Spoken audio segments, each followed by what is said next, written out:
Since we're in the studio and not the courtroom today, we are about to break all of Judge Carroll's Chapter 39 rules. Join us today on Fostering the Future. Welcome to the Fostering the Future podcast, a show about all things child welfare, dependency, adoption, and foster care. Here are your hosts, veterans in the world of child welfare, Jack and Kat.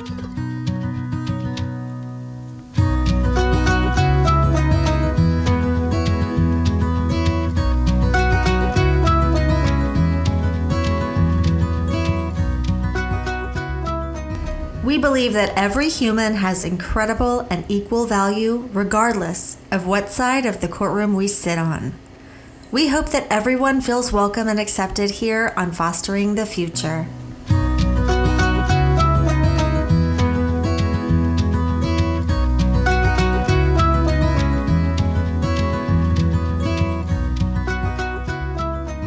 Make sure you follow us on Facebook or Instagram as Fostering the Future Podcast, or check us out on our website at fosteringthefuturepodcast.org.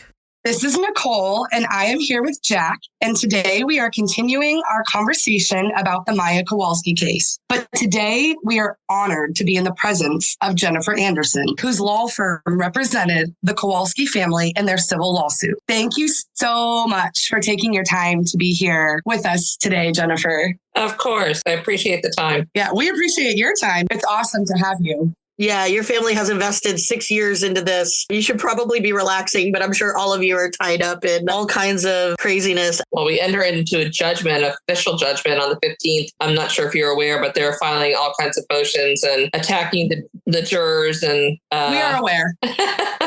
Yeah, so it's been a lot. And so we're still, plugging away and working. But the day of the verdict, if you were watching, just that vindication for Maya and her family, Kyle, gosh, he still breaks my heart. And Jack, of course. And then Beata, I don't know how that works of her knowing this, but what she did to influence and hopefully make changes has been very impactful. Her act of taking her own life accomplished, unfortunately, exactly what she wanted. Yeah. People say I would jump in front of a bus in order to save my child. That's what she did. I'm going to really start with the most difficult question first. I need to know what your favorite beverage is at Starbucks. I heard you say that question the other day. I'm an iced coffee kind of girl. I don't like the warm beverages anymore. I like the iced mocha. I think they looked at me like I was crazy today when I got my iced brown sugar shaken espresso. But I think when it's too hot, I burn myself. I don't have the coordination that I used to. Well, and I can drink it faster when it's iced. If it's really hot, you can't drink it that fast. And I'm like, I need it now. Yeah. And by the time you can, it's cold and lukewarm. And you're like, I should have started with ice. Right? Exactly. I do feel like that if I'm making coffee at home, I'm making hot coffee and then, mom life, I'm still drinking the same cup of coffee from 7 o'clock this morning, but at least it's in a cup that keeps it hot. I stole my husband's. I made him a cup of coffee this morning and is laying there. I'm like, ooh, I should have a couple. So it was lukewarm and I'm like, it's good. Yeah. Moms can drink coffee at any temperature when they need the caffeine bad enough. Exactly. We understand that you and your husband, Greg, are partners at the law firm that represented the Kowalski family for the past 6 years. I am kind of a little curious what your dynamic looks like at home. I think I heard you say somewhere that you homeschool your children. Yeah, I'm an idiot. So I have a 23-year-old that I adopted. She is the daughter of Greg's first marriage. So I ended up adopting her, and she is now at MIT getting her PhD in virology. And I homeschooled her for 1 year during her sophomore year. And I remember the school, they're like, oh, she'll never make it if she gets homeschooled. And of course, she graduated from Duke and now is at MIT. So that was false. And that's Greg's alma mater, right? Duke is Greg's alma mater? Yes. So she ended up going there and then she got into MIT. So she's on her second year right now. We have a 12-year-old daughter. I homeschooled her last year kind of as, I don't know, let's say an experiment, but it was. And then my 9-year-old son, boys are very different than girls. She's very independent. My son is, oh, I dropped my pencil. Where did it go? It's rolling on the floor. They get a little bit more distracted and oh, there's a bird flying in the sky. No, baby, we're working on math. So yeah, I'm an idiot. And I decided this year of all years, I would homeschool both of them. But 3 days a week, they go into a Christian co-op. So Monday, Tuesday, Wednesday, they're in a Christian co-op, and Thursday and Friday, they're mine. So I really like independence. And that's one of the things I like in my children. So I just make the list and I put little check box. I'm like, if you need help, I'll help you. But otherwise, you need to do it on your own. So yeah, we're on that adventure. A close friend of Jack and I's, two close friends actually, homeschool their children. And I have been waffling about it. But I'm a single mom, and I just don't know that I could make it work as a single mom who works with all their appointments and everything. But it's frustrating because I think it would be the best thing for one of my kiddos. I had the benefit of, on my mom's side of the family, she's the oldest of 7, and 2 of her sisters had a bunch of kids, and they started their own co-op, basically school. And all of those kids are either doctors or engineers. I don't think any of them became lawyers. Doctors or engineers. Everybody's like, oh, they don't get socialized. They completely get socialized. My son is on a swim team, and again, through the co-op, which I think is, makes it more beneficial because then they are in a classroom setting, and my daughter, my 12-year-old right now had to spend the night last night because today is homeschool day. So she had one of her friends from the co-op spend the night. They're going to have to do their work, but it's nice having that community. So what made it more difficult this year is because Greg was gone for 3 months. I don't have any family in this area. I was a single mom the past 3 months. I'm like, holy cow. How did you do that? I went crazy. I had my parents. They were wonderful. They flew in for a week. And that's the week that I was able to go down to Venice and be there. Of course, I got sick on the plane, so I couldn't attend trial in person, which is what I wanted to do. But I didn't want to get everybody sick, so I stayed away. Yeah, so I went down there while my parents were wonderfully here for a week. And then I came back and just did my thing. And again, because of the platforms like Law and Lumber and Recovery Addict, and I was able to have in the background the trial streaming while I was doing what I had to do. And so when Greg would call me with questions or what do you think I should do, I was up to date. So that's how that kind of worked. That's great. I have a question. I know you guys are at you have a smaller firm. How many associates do you have at the firm? I think I saw 4 partners total. How many associates and paralegals total? I think we're about 10, and then paralegals, 3 paralegals, and then we have the secretaries. So again, it's a small firm right now. So we got the North Florida Jacksonville office, and then we have the Boca Raton office. And then we have one guy, Joey, that is now over in the Tampa area. I think I even mentioned to Jack, like they have got to have associates somewhere back at the office. Like there's got to be more than just these 2 guys and this one paralegal, working on legal questions, because there were so many legal arguments, at the beginning of every day. The attorneys can't reasonably, direct examine, cross-examine witnesses and deal with all the motion practice that's happening outside the hearing of the jury. And, all the other things that really are involved in the trial. I'm sure you saw Samantha Lawrence, who became an attorney during the middle of the trial, which was fun. And one of the issues was, and I warned Greg about this, at the beginning, he was trying to do almost everything legal-wise by himself until, he brought Nick in more. I was like, Greg, you can't do this by yourself. You're going to burn out. You're going to miss stuff. And that's one of his biggest regrets, is that when he was questioning Beatty, it was not his best performance, and he still kicks himself about it. It didn't matter because Beatty, she dug her own grave. Well, and the jury took over for him. That was brilliant. I love that. Yes, that was another thing, is I think I've explained this to other people. Greg did that kind of on purpose. Once he learned how inquisitive the jury was, he's like, you know what? I might just step back and let them ask their own questions the way they want to ask it. So no, we had a team behind us, not a large team. We were definitely not, Bill Ward Henderson. And what people don't understand, they're like, oh, plaintiffs' lawyers, they're so greedy. And 6 years, we're not getting a dime. we're not getting paid every month by the insurance company. And we've asked for discovery on how much they've been paid over this past 6 years. They're going to object, of course, but it'll be very interesting when we see how much over 6 years that they've been paid. We had one settlement when we settled with Sally Smith. So we got some money from the family and we're able to cover some costs, but nothing like 6 years of our time. Greg and I, we are the primary owners of the firm. You know, we have other partners, but we're the ones that bankroll everything. So it's our money. And I'm sure you've probably heard the story, but, you know, we lived in a pretty nice house on the Intercoastal and we downsized because we had to take the stress off and we wanted to continue with this. So the house that we bought, the people bought our house on the Intercoastal. So we kind of flip-flopped, but we were able to buy this with cash and not have that stress of paying, you know, a mortgage every month. But it was a downsize, you know, and it's driving my husband nuts because he loves his books and he loves his guitars. If you could see my room, 1, 2, 3, 4, 5, 6, 7, 8, 9, 10, 11, 12, 13, 14 guitars in this room. And so it's this little tiny office, and but it's driving him bonkers. And all of his books that he loves, because he was a history major, are all out in the hallway. We have no bookshelves or space for it. So we'll be looking to go somewhere to be able to let him have his space. So speaking of how this has affected your family, I know I'm just someone watching and it affected my family. Like my little kids are like, is that trial over yet? You know, my husband's like, oh, the trial's on again. You know, they've gotten so excited when there was an off day. What has it been like for your kids to not just have their dad missing for a period of time, but to really go through the highs and lows of this for the past 6 years with you? They know everything about Kowalski. And what's interesting, well, there's a couple interesting aspects, but my 12-year-old, nothing scares her. She's a very brave kid. She won't watch the documentary. I've offered several times and she's like, nope, I know everything. So she refuses.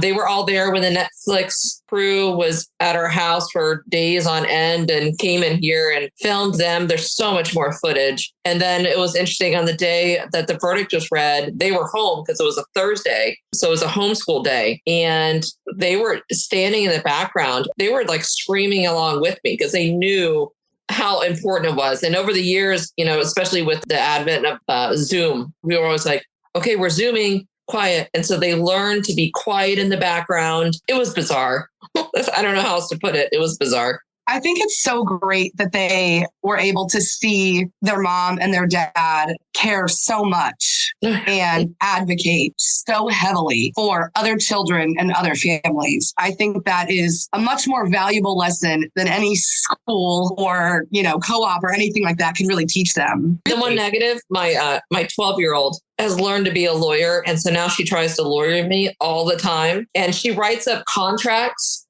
if she wants something, and she writes lines down and I have to do a signature in agreement. I'm like, oh gosh, I've created a monster. So there's bonuses and negatives to that. You mentioned a bunch of your family, not any of them being lawyers. Maybe your daughter will go on to... So no, all right, here's a funny story that you guys don't know. My father is also an attorney, former Marine. So he served in the Marine Corps. My mother was a nurse in the Navy. But when he retired, he did some police work for a little while, but he had some injuries. And I was in my 3rd year of law school at Stetson. And my dad applied, got in. So he moved in with me and was the 1st year when I was the 3rd year. So we went to the same law school. He became an attorney. It's like a retirement role. He helps out definitely, but it's not like a full-time thing. That is super cool. It was the most bizarre thing because, the funny stories was I was, a very serious student. I'd come home and he'd have the TV on. I'm like, Dad, you can't watch TV. You're in your 1st year. You got to be studying. And he's like, oh, yeah. So I'd have to turn the TV off. It was like role reversal. And I remember him studying for the bar exam. And this is a true story. It's called, there's bar review courses. They're called Barbary. So a couple days beforehand, I went and I was like, okay, how's it going? I was going to quiz him on some stuff. And I opened up one of his Barbary books and it creaked. You know how when you open up books that have never been opened, it creaked. I said, Dad, have you studied? And he kind of looked at me and I'm like, haven't you been going to the courses? He never lies. And he said, actually, every time I went to the Barbary course, I decided to go to the movies instead. So he went to the movies all the time. I'm like, Dad, it was funny. That is hilarious. I heard that you were a guardian ad litem volunteer. Is that Yes. correct? So you weren't an attorney with the Guardian program. You were a volunteer. Okay. Correct. Since you've had that experience, and because we know what that world is like, people don't generally do this without a reason because it's hard and it's heartbreaking and it's traumatic. So Yes. what was it that made you want to do that? Okay, I can't claim to be totally philanthropic. In college, you had to do some sort of volunteer work, and they gave you like a list of options. And I saw this Guardian Ad Litem program. And again, this is 22 years ago. I was like, all right, children, helping children, families, I'll do this. And so I went and took the course. And in the middle, because you got to do all this training, they then offered me a job, a part-time job as a secretary for the program there in Santa Rosa County. I was like, okay, I needed money. And so I became a volunteer and then a secretary, and I sucked at being a secretary. I'll just be honest, not because of not trying, but I just stink at that kind of stuff. I couldn't even spell the word secretary. I guess there was a pilot and he, got frustrated, I guess is the best way to put it. And he picked up this child and slammed the child's head into a wall and became brain damaged. And he got arrested, of course, and all that. So that was my very first case. That was great. And then my second case was 3 girls whose dad was an evil monster, committed acts on them, and the cousin that lived next door and had an axe. And I'll never forget, because you meet people, they just give off vibes of evil. The guy scared me, because I had to interview everybody. So that was my second case. Like, well, this is great. Then I moved and, moved on, but I returned as a volunteer, had a couple cases, again, horrific abuse of these 2 little girls. Father ended up in prison, killing the mother. I mean, it was just terrible. Then my next case was a girl, again, abused horrifically by her father, who then went overseas to become a teacher for kids in the Philippines or something. I'm like, oh, that's great. I know what he's doing. But she's the one that behind my back with my husband nominated me for, I guess, an award or whatever. You won a service award by the bar?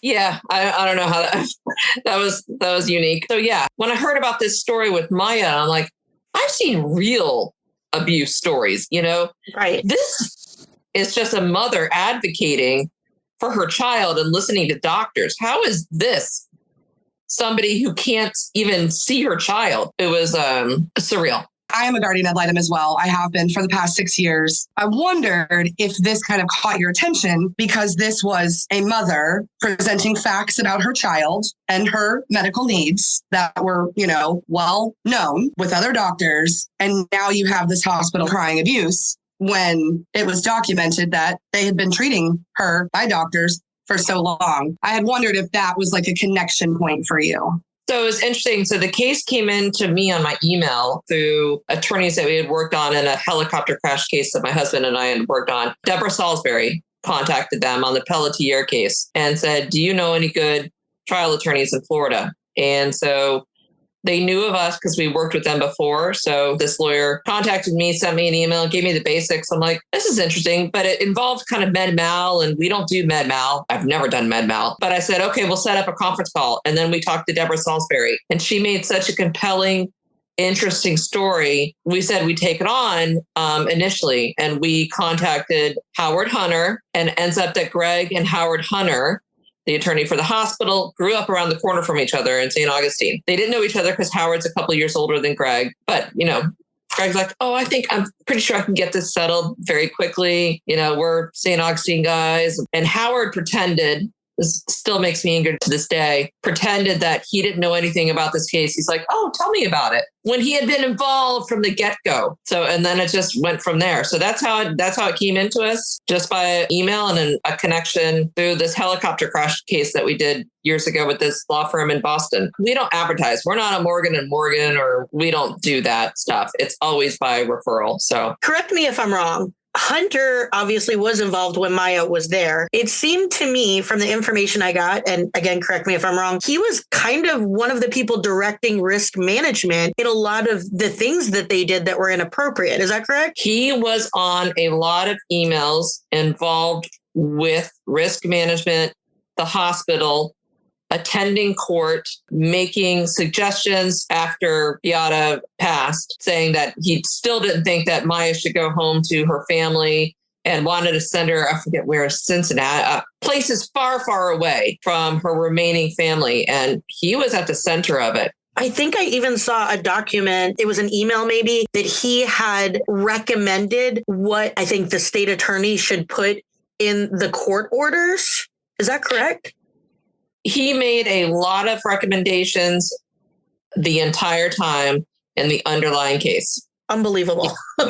He was at the center of a lot of it. So was Ethan Shapiro. The reason why we kind of gravitated towards Ethan is because he was nicer in context to Maya during depots, because she went through, I think, a total of 5 than David Hughes, because David was not the best. And so we switched over to Ethan, and Maya liked him better because he, has that low voice and talked very calmly. Patrick is who he sounds like, right?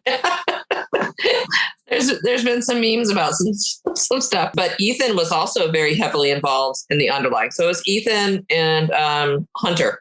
Yeah. I know everybody's very interested in the post-trial motions and all that stuff from the trial that just happened. But I think because of the nature of Jack and I being foster parents and kind of living in this world where we're dealing with DCF and other things, I can say I am much more interested in the Chapter 39 stuff. Judge Carroll obviously didn't allow that into the courtroom, but we are not in his courtroom. So I am hoping maybe you can answer some of our questions about that underlying case, especially with your gal experience. You definitely have some expertise. This was not allowed in because it was Chapter 39 stuff. We were able to get, the call reports. So the first one, it got screened out. And so we have that. They confirmed that she had CRPS through her doctor. So it got screened out. Then they went to Sally Smith, and our theory, and I think it's been proven, is that Smith's like, you need to bolster this some more and do another call so that I can get officially involved. So what we did is a comparison of what they put in the medical records of what they reported to the hotline system and what the hotline people said they reported. Completely different stories. They lied in the medical records. The hotline report, the mom won't let her eat a donut and all this crazy stuff. And then the medical records, it was much more laid back and, we just let them know, there's some issues we're concerned about. And I did a comparison because I do hot docs chronologies. I'm sure you do the same thing. Yep. So I had a 47-page hot docs chronology because I read every single page of everything except the medical records. I had Katie do that, my medical paralegal. I did a comparison of those two things. I'm like, what they said to the state system that got this case opened, completely the opposite of what they put in their medical records of what they reported. That's what happened. That wasn't able to come in. The jury never heard that. Nobody knows that because the judge didn't allow it. But that's what happened. What baffles me is that this continued to be an open case in the Chapter 39 case when there were medical records that were contradictory to the hotline report. I don't know if the rules have changed from then until now, but now a report gets called in. Once it's accepted, they have 60 days to investigate it, open, close, and then the case kind of proceeds on. If the case is open and the child is sheltered, then, parents are immediately given a visitation schedule and like all the rules that they have to go by. They have to go to an arraignment and accept a case plan and all of these things. And here, that does not appear at all what happened. Beata refused to sign the case plan. So did Jack. It was a joint decision. They wanted to fast track the trial proceedings. But what happened was Howard Hunter et al. They kept saying, we need more discovery. We need to do depositions. And then they never said it.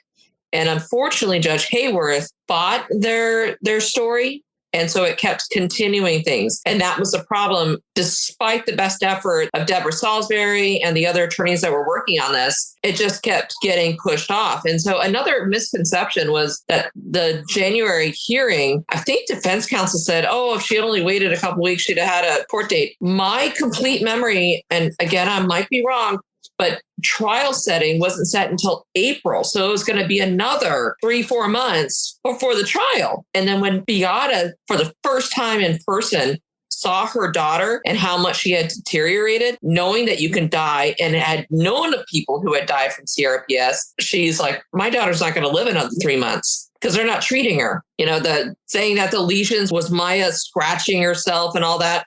I literally, when I went down for that 1 week, I took pictures. I have them on my phone.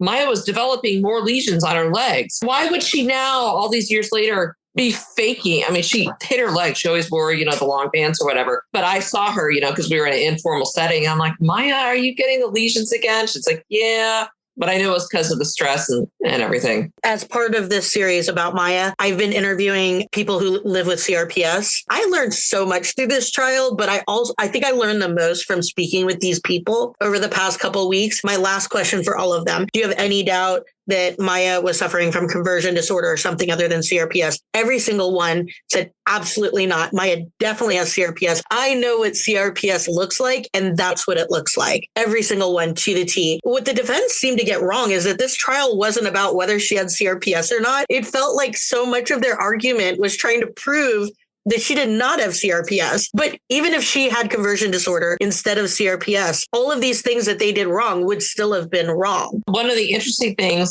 Dr. Kirkpatrick taught me is that even if she has some conversion disorder, that can actually be a component of CRPS, but it's not Munchausen's or Munchausen syndrome by proxy, which is what they were claiming. So you can have, according to Dr. K, and again, I'm not a medical expert, but some conversion and still have CRPS. You can have the psychological component just because what you're going through. There was objective testing, how many, 4 doctors she saw. She had temperature differences in 2 of her legs. Who has temperature differences? This is one of the signs, objective signs. The dystonia during the coma, how did she fake that? Like, come on, man. We kept saying that. We're like, how do you fake it when you're literally under anesthesia?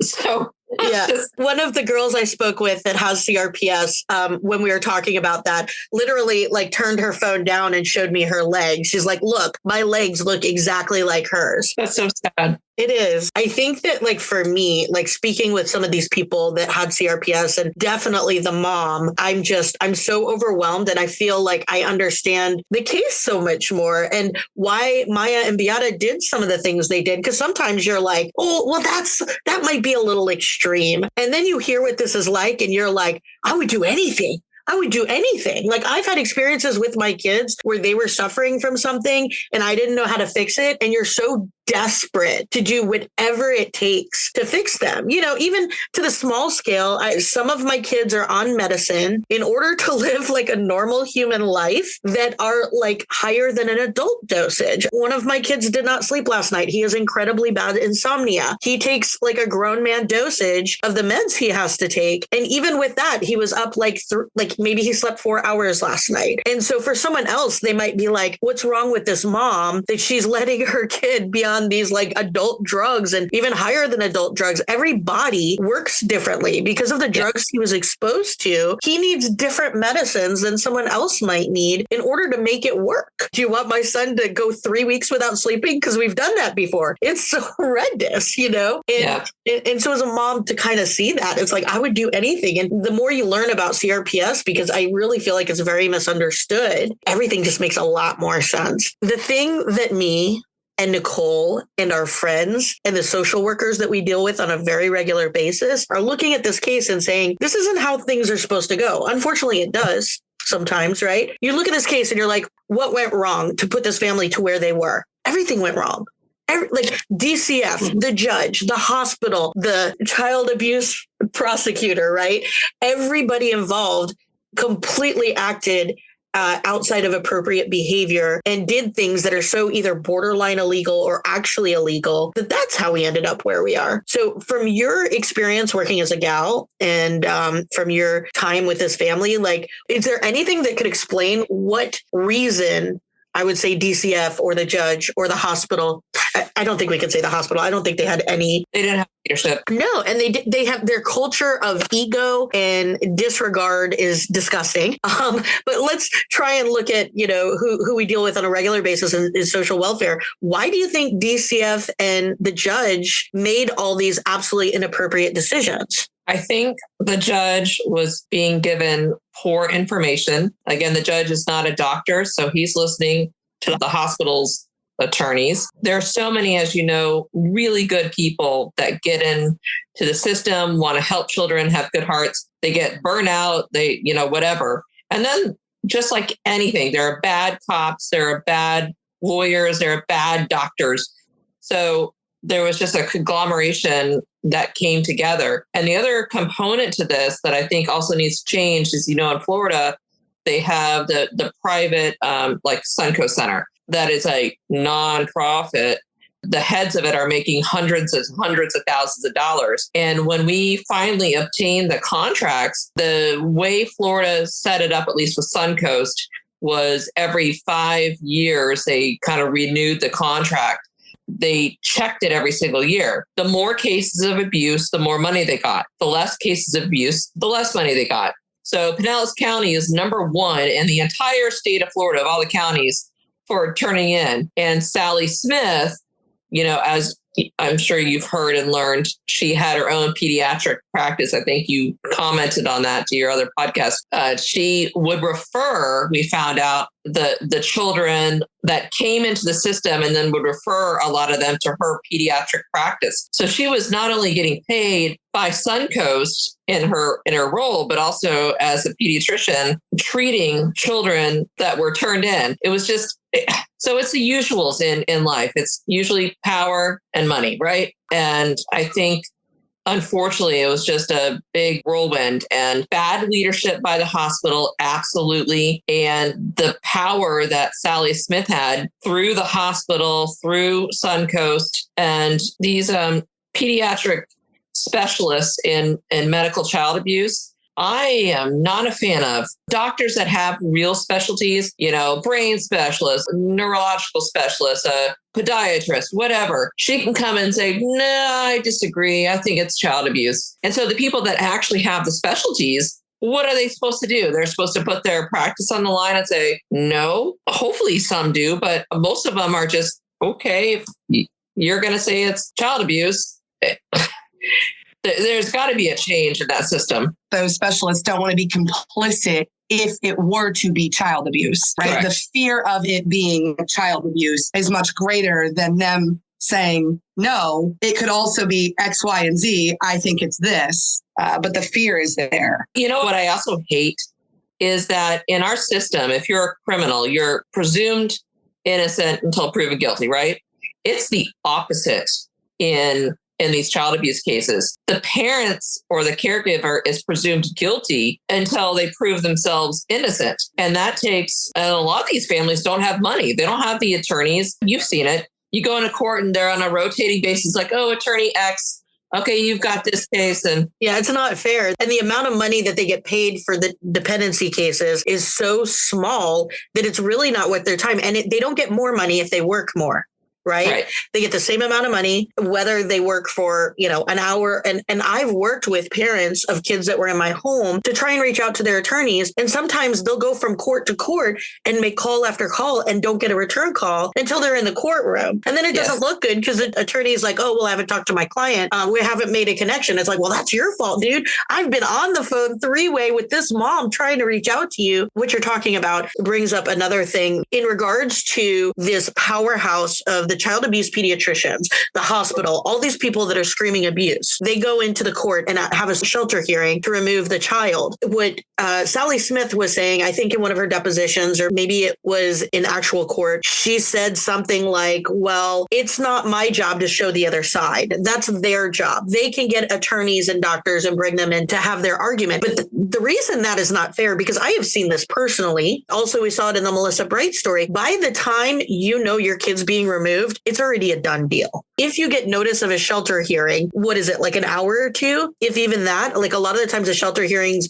happens and then somebody shows up with a paper saying they're taking your kid. You didn't have the opportunity to stand up for yourself and to bring your doctors to the table. You don't even have time to hire a lawyer if you could afford it. And usually the people who are in this situation, often don't have the funds or support for that. So by the time you get an attorney and doctors and your side of the story, you're like 2-3 months down the road and your kid's gone that time. and they've had that additional time to build up that case. It's really not fair to not be across the board looking at all the data when you're presenting these cases. Like, so Sally Smith's opinion that they could have brought their doctor, I'm not sure if you know this because I know you came in later, but during her dependency trial, were they able to get Dr. K or Dr. Chopra or anybody in to any of the hearings? I don't know if they actually testified. I know they were definitely listed. Defense counsel, if my memory, again, you're right, I was not a part of it. My memory serves is that they kept putting off actually bringing them in live. So yeah, they had the opportunity, but the defense counsel kept pushing things off so that the judge didn't hear that kind of testimony. And going back to your point, because it kind of struck me, I'm sure you heard this during the trial by Jack, is he was literally in there cleaning up poor Maya, defecating. He had a nurse in there and then the nurse left. And then Dr. Smith came in pretending to be one of the hospital doctors, asked him some questions. And he's like, cleaning up poop and leaves. And then the nurse comes in and says, okay, you have to leave now. What? Where's that opportunity? It's just sprung on them. There's no opportunity at that minute. Show up to court in a month and have your argument then. Meanwhile, your child is without you for a month. And then it just steamrolls from there. Yes. Mm-hmm. Initially, both had a no contact order. He got some visitation back within 2 weeks, maybe. It was within weeks. A lot of the times, if there's a concern about someone being abusive, to me, this is like there wasn't enough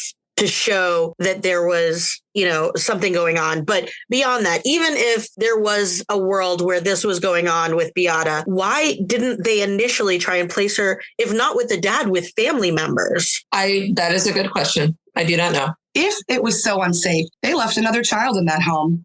Mm-hmm. They didn't shelter that child who was younger. Why not? Another good question. Mind-boggling. I know there was no contact order. At some point, there was changes to that no contact order made. Beata never saw her daughter.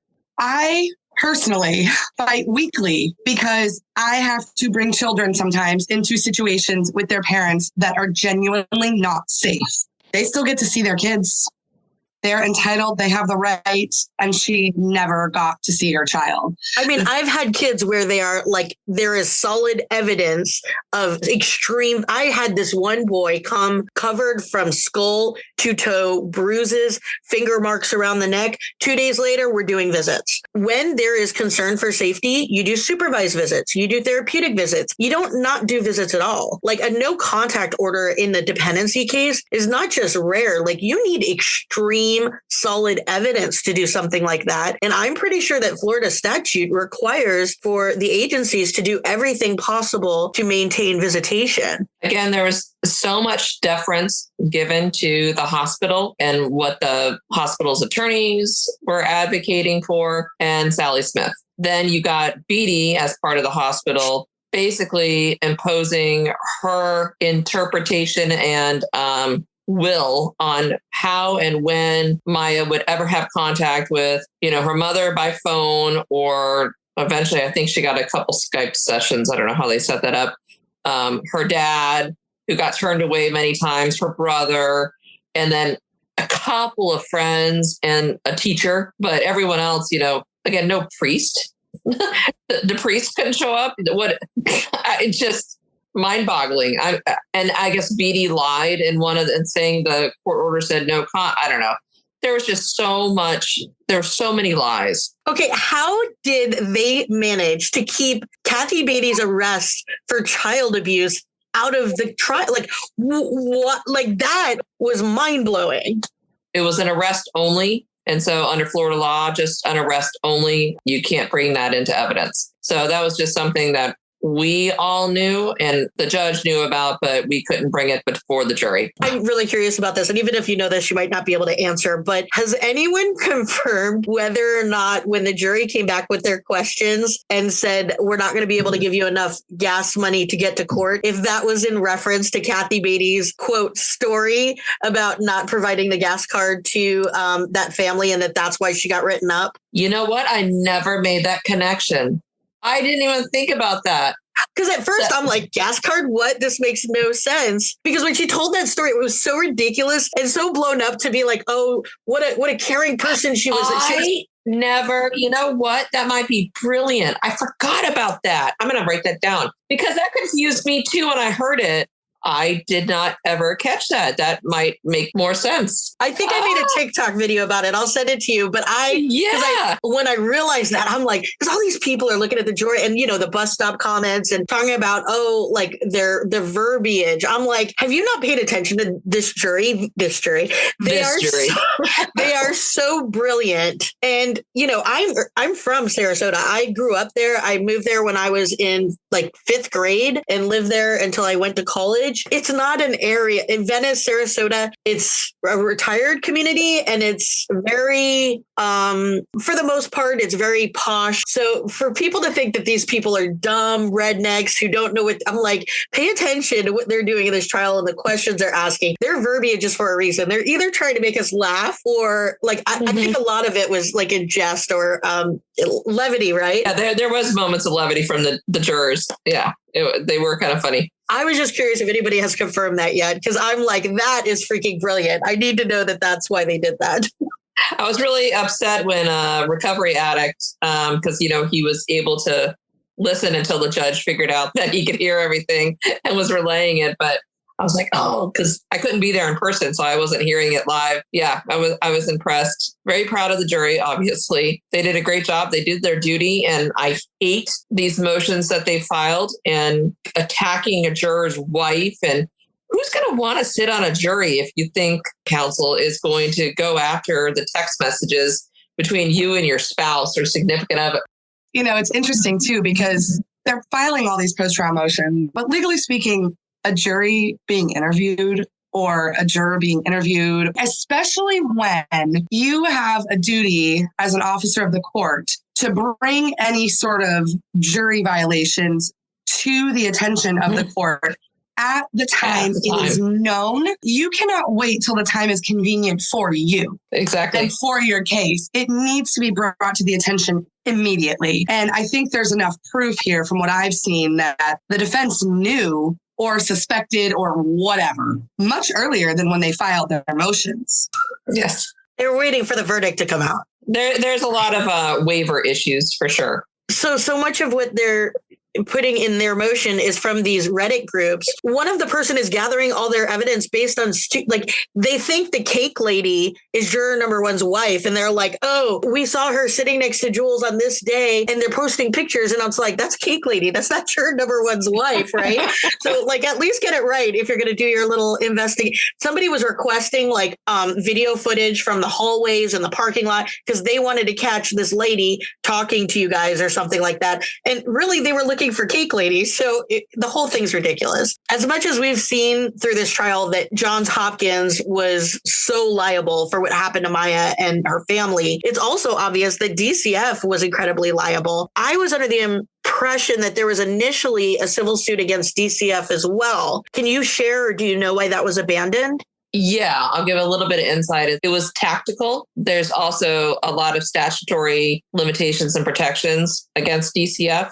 And we didn't want to, kind of like what the judge was doing, mixing the Chapter 39 stuff with the private issues. Again, our complaint, I forget how many pages it ended up being, 80, because so many things happen. And of course, the judge did a good job in whittling things down and making it more simplified. But we knew it was already complicated enough as it was. This was never about the money for this family. And if you saw, I'm sure you did, the reaction of everyone, it was just give us a yes, validate us. I did the same thing. I burst into tears, just like Maya and Kyle and Jack did and everybody in the gallery. It didn't even matter. I wasn't even listening to it. I wasn't listening to amounts. I was like, we got a yes. They validated what we've been saying all along. And then, of course, we got yes, yes, yes, yes, yes, yes, yes. So we got super validated.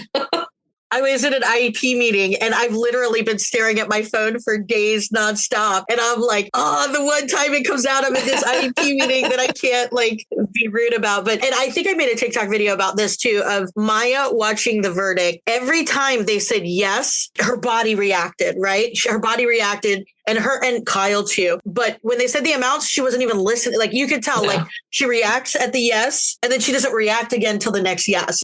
What strikes me about this, especially existing in social work, right, where you see injustice a lot, unfortunately, often against these families who don't have the means or support to defend themselves. It is so hard to even want to seek justice. When something happens that's unfair, that's an abuse of power, most people just walk away and say, that really sucked. What can I do to move on in my life? And the fact that nobody has been brave enough to stand up to Sally Smith, to Kathy Beatty, to the system that is doing this to multiple families, except for the 17-year-old girl who started standing up when she was 12? Yeah. So let this girl, this brave, incredibly strong girl, be the one to lead other people to be brave and to stand up when they see injustice and to not just shut their mouth and walk away and be like, hey, what can I do anyways against the big corporations or quote nonprofits that have this. And I'm just blown away that this was led by this girl. I have to tell you, that's been probably one of the harder parts of all this. We are obviously and have been getting, since this became public, emails and, phone calls and so many people that want help. But it has been just a single case. And we've got the Kushner case that we're working on next. But it is incredibly taxing, not only on us. I'm going to put us aside because that's our job, although it does affect everything, but on the family having to go through this, these children having to sit through all these multiple depots, the dad having to do it, all this discovery. And, we did, I think it was 50 plus motions for summary judgment responses. And the family has to help with that. I feel terrible that we can't take on everybody's story because we hear their stories. And I write them. I try to personally say, I am so sorry for what happened to you. We can't help right now. I want them to know that they're heard. I think that's the big thing that Maya taught me. She just wanted to be heard. So I try to respond. I feel terrible. We can't take on cases like this over and over again, but I think I would literally have a heart attack if I had to do another one. Well, if it makes you feel better, what I would say to you about that is that because you have done this, which everybody knows this case has been groundbreaking, because you have done this, and obviously it has put a great strain on your family to the point where you even had to downsize your living conditions. Yeah. But because you did this, even though you can't take the other cases, other attorneys and other firms are going to be more willing to. And that's because of what you guys did, which is incredible. Yeah. Thank you. Generally, in DCF cases, a child is sheltered. Then if a child is reunified, the case is monitored for approximately 6 months. Then there's a case closure hearing. Everything is then discontinued, right? Their jurisdiction is relinquished. This is the normal life of a DCF case for however long it takes. In this case, there were conditions for return. Maya was no longer allowed to have ketamine, which is the one thing that helped her CRPS. So how is DCF monitoring these conditions for return that were imposed on them post-reunification? Are their case managers still involved? So that's the misconception. So it was closed out. The case was dropped once Chopra and the other expert filed their reports. The case is closed out. But during that time span, the judge imposed in order to go home to your family, no ketamine use. But the family, the remaining family, was terrified at that point. So they're like, we're not even going to risk it. The children for a long time refused to even answer the doorbell because they were afraid somebody was going to come to the door and take them away. So they tried to stay away from doctors as much as they could. The not using the ketamine for treatment, even though Maya was in severe pain, still screaming at night. She said, no, not going to risk it. The dad said, nope, not going to risk it because they were terrified that they'd be torn apart again. So it was more of a self-imposed thing. Once the case was closed out, there was no monitoring. They were just in complete fear. Maya turns 18 real soon here. December 10th, I think. Yeah.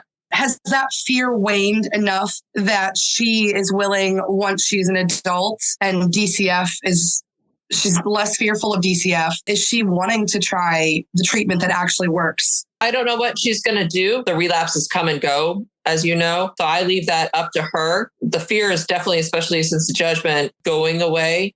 The problem is, of course, you can never erase your medical records. So it's always going to be there, that she was potential Munchausen's by proxy, conversion disorder. That's in her record forever. And so there's always going to be a dubiousness by certain providers, not all, but certain providers, of believing her whenever she has issues in the future. So that's going to be a problem. But the verdict definitely gave her some strength, and they still live in the same house where Beata lost her life. And so they're looking to hopefully get the judgment eventually so they can have money to move. I don't even know how they have functioned in that home. They avoid the garage, at least the children do, as much as possible. They can't go in there. One of the things that families fear after dealing with DCF is that it could happen again, which is clearly what they've been dealing with as well, is the family feeling a sense of relief that she's about to turn 18, or is that something that has subsided over the years?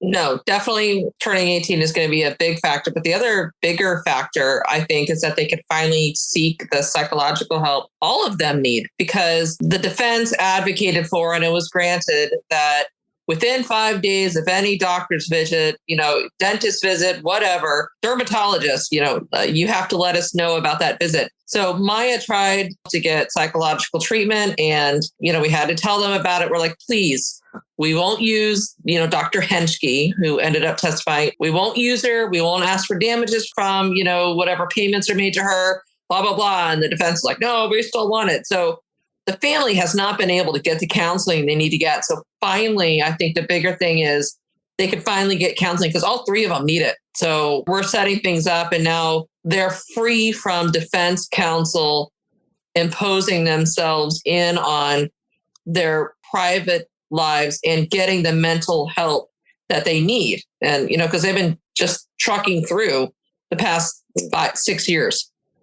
I can't even believe that the judge granted that when it comes to mental health, especially with the phenomenon in our country and the mental health crisis that we have, and knowing what these children had been through. For the record, I think he did a phenomenal job. Honestly, really, yeah, I think he did a phenomenal job. But I didn't know about that order. That is, obviously, I don't know all the facts, and I'm not an attorney, but it is quite mind-boggling.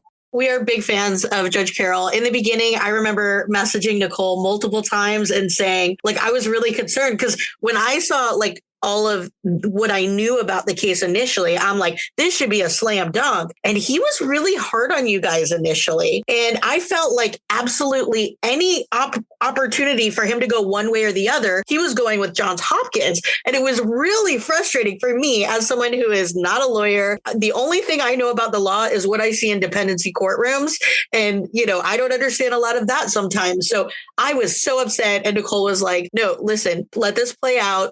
He needs to be fair. And if anything, it's going to help the plaintiffs if the judge is being tough on them, because, it needs to be fair. Nobody wants to think that a judge is siding with the plaintiffs. So I did feel better, and I grew to love him. And I remember in the beginning, I'm like, why doesn't his wife make him shave that little tuft in the top? And by the end, I love him so much. If that tuft never goes, I'm just going to cry. I love every little bit of the way he runs a courtroom, and even his 5 minutes.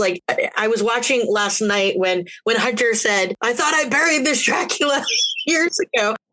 The best line ever. I can't believe he said that. I got away with it. And then, but he said that. And I think right then was when Judge Carroll was like, I need 5 minutes, and just came back totally refreshed. I'm very impressed with his ability to do that. He has a great demeanor. And a little side story. He and I worked at the Florida Supreme Court at the same time.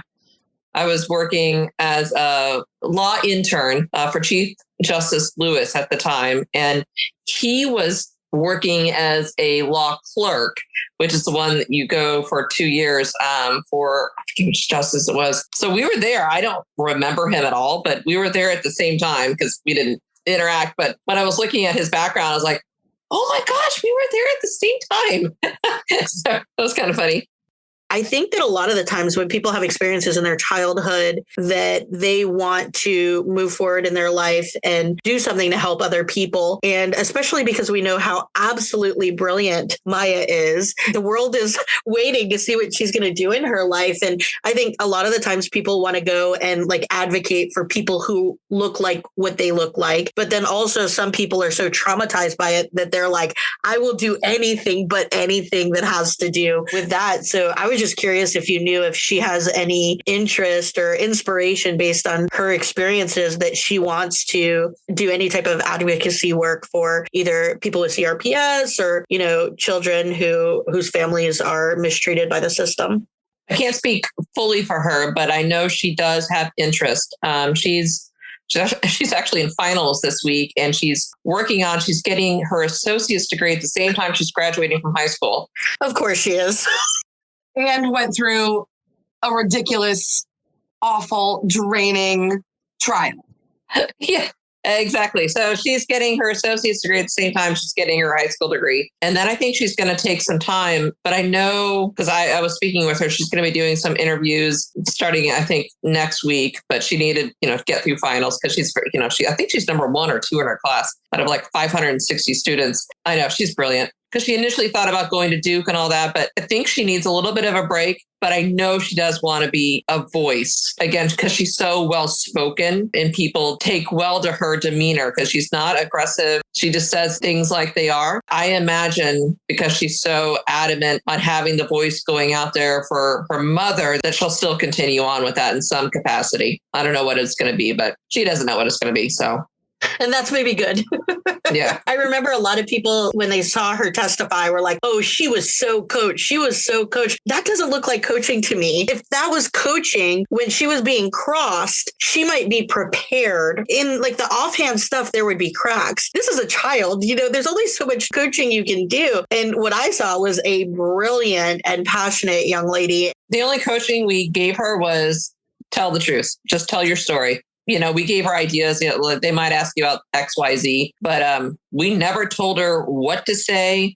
That was all from her heart. And that's what we told her the entire time. It's just tell the truth. You can never get in trouble. Just tell the truth because there's nothing for you to hide. There was no more preparing that you could have done than what that girl did to herself every single day in preparing for this. Mm-hmm. She's brilliant. She's articulate.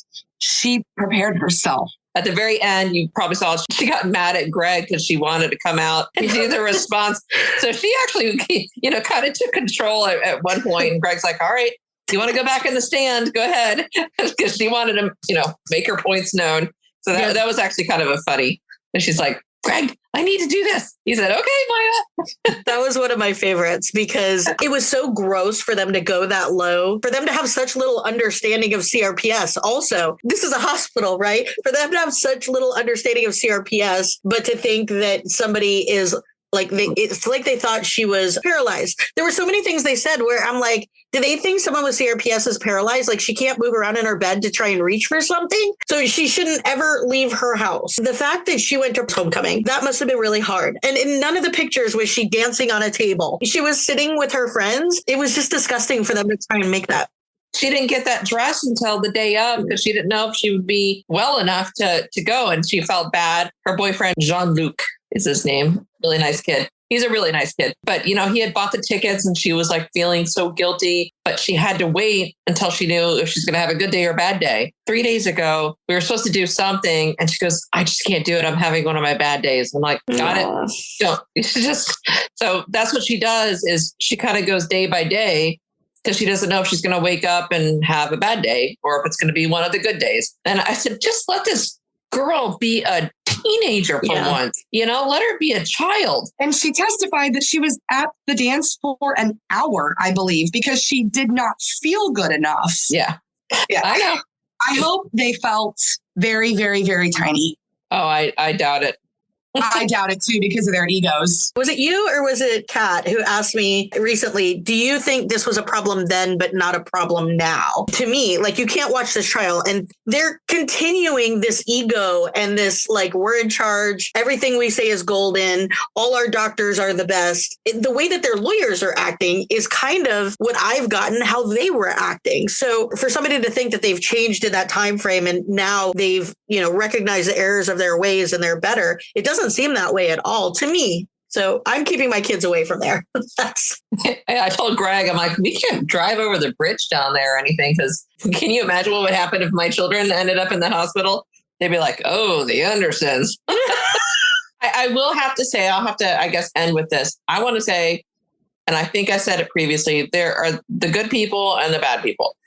There are a lot of great providers and good people at Johns Hopkins Children's Hospital. And I'm not going to take any of that away from them. I think there was extremely poor management. And unfortunately, it works from the top down. I think Dr. Cochran just talked about that. And it's true. If you have poor leadership management, it unfortunately filters down. And so what are people supposed to do? The poor nurses that are coming in and just want to do their job and do a good thing, or social workers that want to come in and do a good thing. So I'm not going to take anything away. I laugh sometimes about things, but I don't want to take away from the professionalism and the good workers at that hospital. It's just management has a lot to work on still. And again, hopefully there's finally a wake-up call and they make some changes.